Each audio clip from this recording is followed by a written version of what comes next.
And this next question was not one that was addressed to us, but was a question from another guy I interviewed, Lem.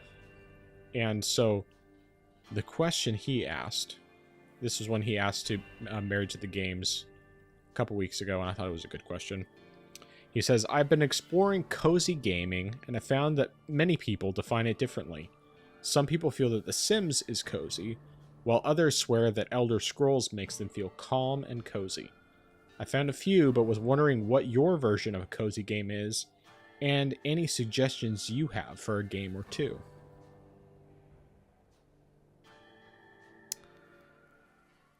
So,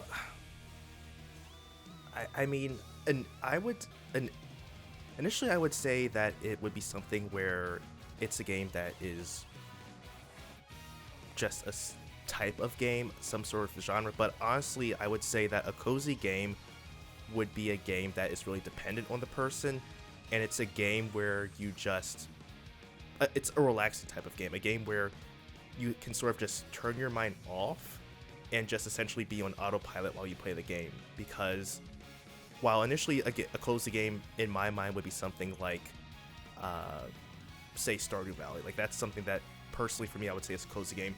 I could also say that Metroid Zero Mission is a cozy game because it's a game, well, mainly because I know that game inside and out essentially at this point. I could literally just play the game on autopilot essentially and just complete the game without doing too much thinking. I think if you have to do too much thinking, say like for example in a Souls game where you need to be focused, you need to be fully attentive to the game, you need to be looking at everything and be on your guard all the time. I mean, I don't think I would find that hard to describe that as being cozy because you can't just be relaxed and calm. I mean, unless of course you're just that good at the game where you're just Or you're just super familiar with it. Yeah, where your heart rate is just like so calm and consistent, and you're just not caring at all what's going on. But I mean, I do know that some people, like long time ago, when they got home from work, they would play something like Battlefront 2, Star Wars Battlefront 2, and that, I guess you could say, was their type of cozy game. So I would say that a cozy game would really be something where it's a game where you can just relax. It's a game where you just kick back, where you can just be comfortable, just play the game. You're not doing something where you're too focused, where you're not on edge. It's just something that you just play to relax and have some fun. I mean, granted, I would say that most games you play would be fun, but just something where it's not something that would stress you out at all. Yeah, that's a good way to put it. Yeah, I think it could also be something that's like comforting in a way, you know, so like, especially if it's a game that kind of helps you to get through like a tragic time in your life, or, you know, just a difficult time, whether, you know, because of just having struggles in general with something in your life, or because of losing a family member, or, you know, a loved one in general, you know, various things like that. And to some degree, I can look at a game like Destiny 2 as being a game like that for me. But at the same time, it's also hard for me to call it a cozy game, just because, while yes, it was absolutely something that really helped me after I lost my dad. You know, I was playing it a lot.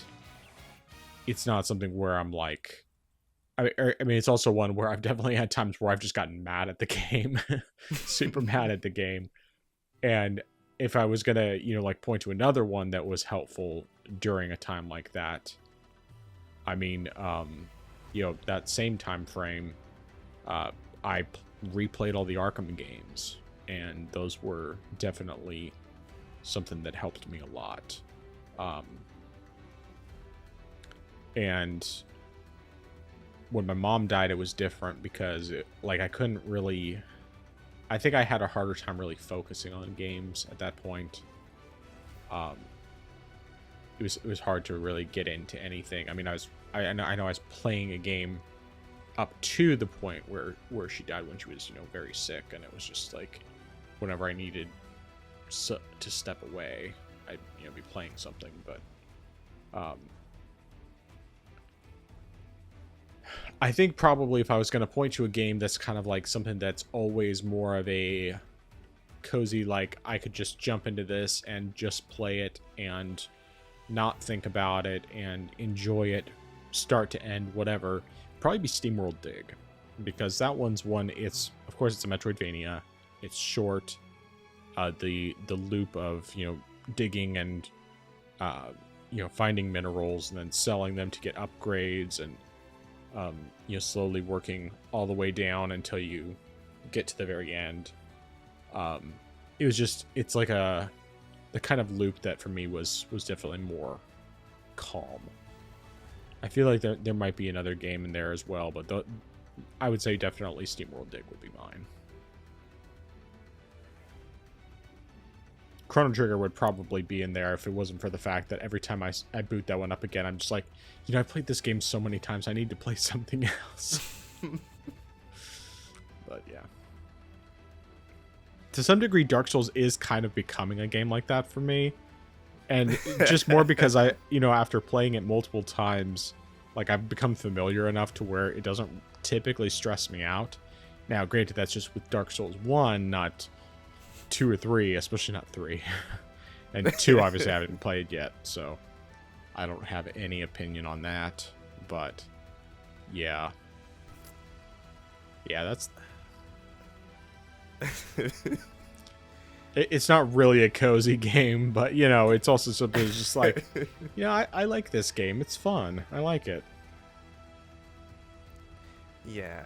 I think that no matter how many times I play Dark Souls 3, that's never a game that I'll ever say it's a cozy game. Just because, I mean, even when I'm just playing it to have fun, I'm not relaxed enough to just have to call it cozy. It's just something where, yeah, it's a game I'm playing and I'm enjoying it. I'm not gonna get relaxed though. Yeah. My blood pressure won't be going down. Yeah, definitely.